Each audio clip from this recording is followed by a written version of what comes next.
Right, we have a little walkthrough kind of game here.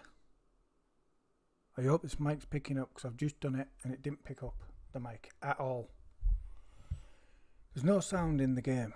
There's no sound in the headphones. There's not going to be a microphone because I'll turn it off. I just want you to read because I've done it before. It's not very nice. Let's just go click game.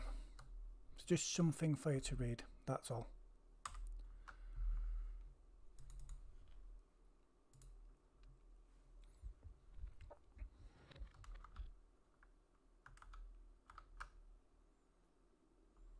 So now we have the game. I hope I've got sound through this mic. Because if not, it's going to be a waste of I don't know, 10 minutes. But here we go. Let's see.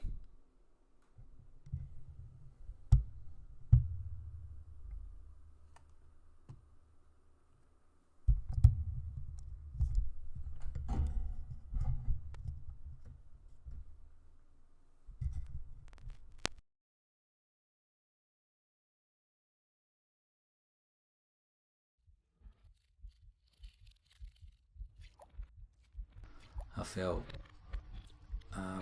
anxious, so anxious that I was burning. My heart was beating really fast. I couldn't sleep. I got tireder and tireder because I couldn't sleep, because I was worrying, and I was worried. I've let my family down. Everyone's going to suffer because I'm no good.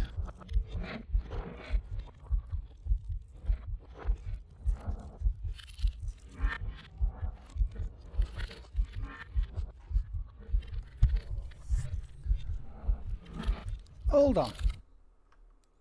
We do have sound in this game.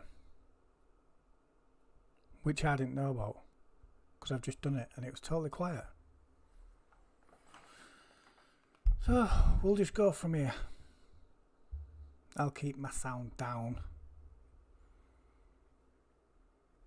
Let's go.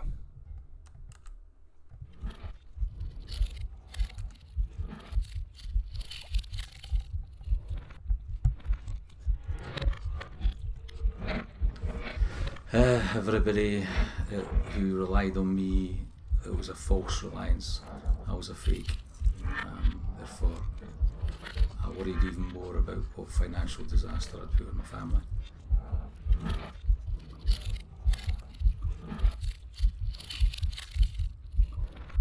So, anxiety,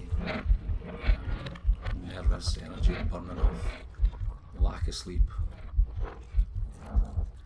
I remember vividly curling up in a ball on the living room floor, howling, not even crying, howling, saying how shit I was. Yeah, I felt so bad. That's all I could do. I just wanted to be taken away from it.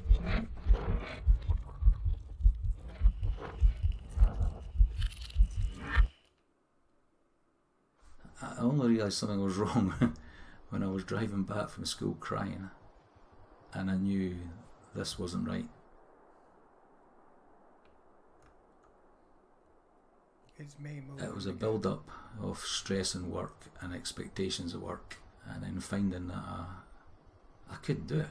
I wasn't alone, other people were struggling with it, but I just thought, I can't do this. Why? What's wrong with me? Why can't I do it? I'm a failure.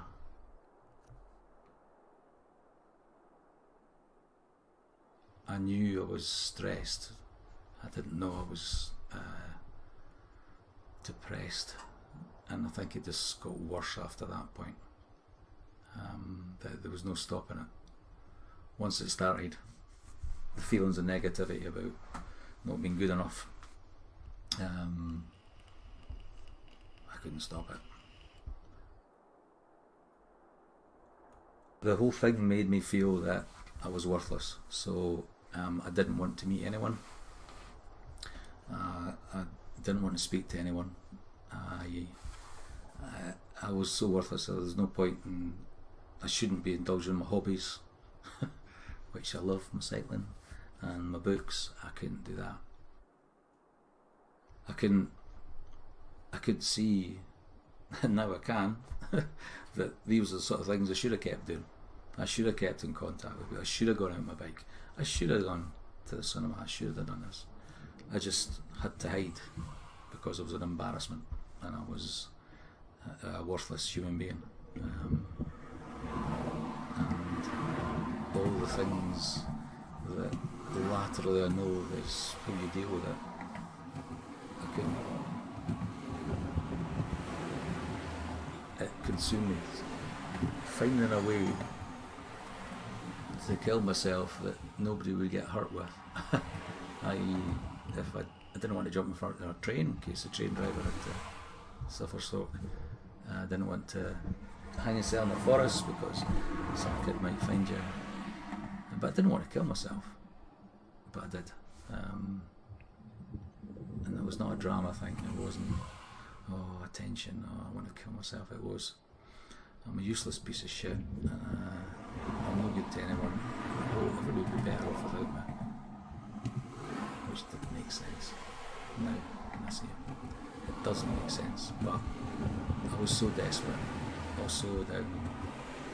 I could understand why people would do it.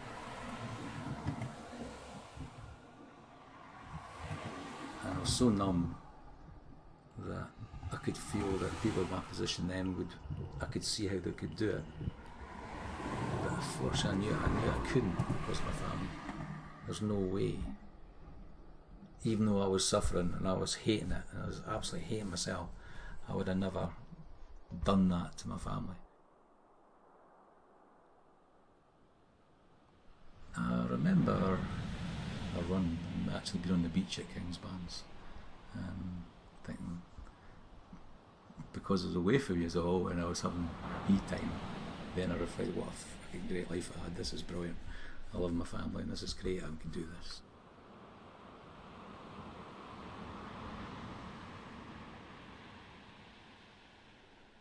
I am a guy who did a lot of things on his own, and I think when you give him time to other people as your job, you sometimes a wee bit of time to yourself without being too selfish. But as soon as I got out there and into my stride, which not a great runner, but into my stride, the head would clear, and then you could just enjoy the experience. You hear the birds, you listen to the sea crashing in. You feel tactile the sand, and the experience of being doing that sort of thing. So I could enjoy the surroundings. But yeah, at the start, bang, rush, because all it was about time tailing. And at the end, yeah, more relaxed.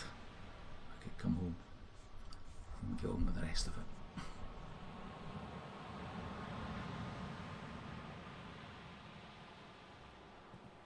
I know that I've had these issues. I'm hopeful I won't have them again. I can't tell if I'm going to have them or not. I don't know what's going to kick in. You know, I didn't think I'd get it after the second time. But then I went back in that position of responsibility and I had a trigger there.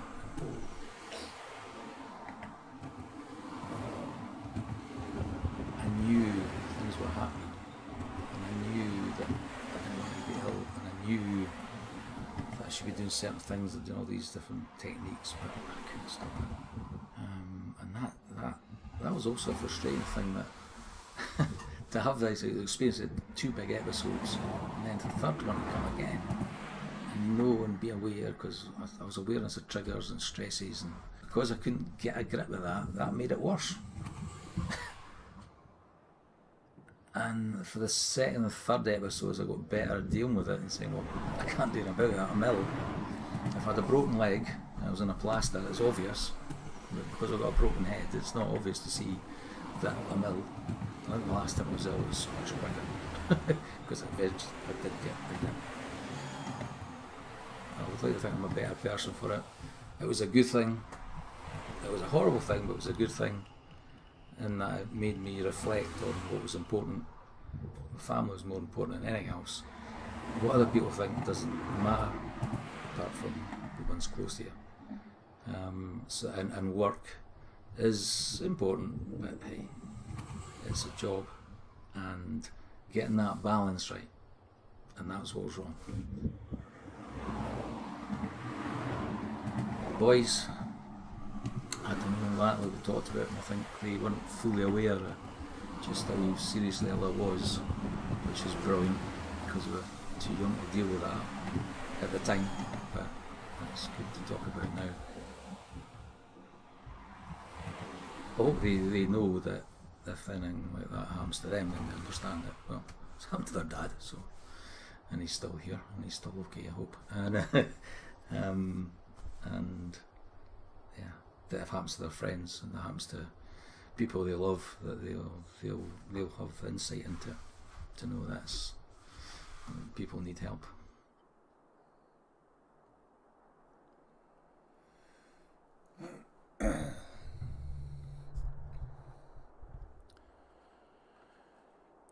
If anybody has problems with anxiety, panic attacks, even this,